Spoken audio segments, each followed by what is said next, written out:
jëwriñ Serif Ndiaye Touba Janatu Mahwa. La banlieue actu, la télé des surprises et du suspense.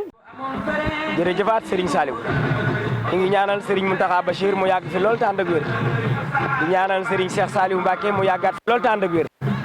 di ñaanal nag Serigne Saliou Ndigal Thioune sama wasila mu yàgg fi lool te ànd ak wér di ñaanal Serigne Khadim Ngom xam ni lii xew tey sabab bi moom la fi lool te ànd ak wér ginnaaw bi nu sante Serigne bi ñu nuyu mbokku taalibe yëpp di leen jox seen wàccuwaay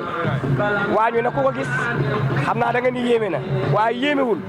ndax Serigne Touba moom moo matale lii du dara si moom koo xam ni dañu nay leen bii fii abadin an faridu moom Serigne Touba amul tànki ginnaaw tànki kanam rek la am ku gis lii loolu waru laa jaaxal Serigne Touba daa matale daa dambe lii ngeen gis junni mbana la moom la ma Xaadim Ngom tegloo nii 1000 mbana yamu ci de samp na lu tolloog 50 waañ biir Touba waañu si nekk yóbbu na fa ñetti nag ak condiment ba koy togg ak ña koy togg nga xam ni ñoom la ñu féetewoo mooy togg rek di jox mbokku taalibe yi ñuy añ ba keroog màggal gi jàll.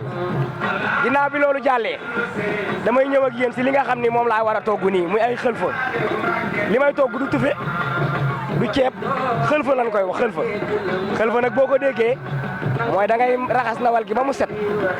nga mariner ko daal di koy sóob si cin li boo defee si cin li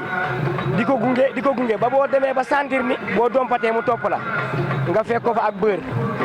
boo ko fekkee ak beurre diw ba mu tooy soo diwee ba mu tooy daal di tëj sa mbana tàngoor di ko jàpp loolu da koy lakk comme dibi li ñu war a togg nii noonu la demee loolu mooy xëlfa di ñaanal nag Serigne Saliou Ndigal Thioune mu yàgg fi loolu te ànd ak wér ñu ngi leen di sant yéen tamit di leen gërëm di ñaan yàlla na ko teewe ay déwén si barkeb Serigne Saliou di maase si yëpp yéen ñii fa ngeen bëgg mu egg fa yàlla na egg fu kawe seen njort si barkeb Serigne Saliou Mbacké jërë ngeen jëf. La banlieue actu, la télé des surprises et du suspense.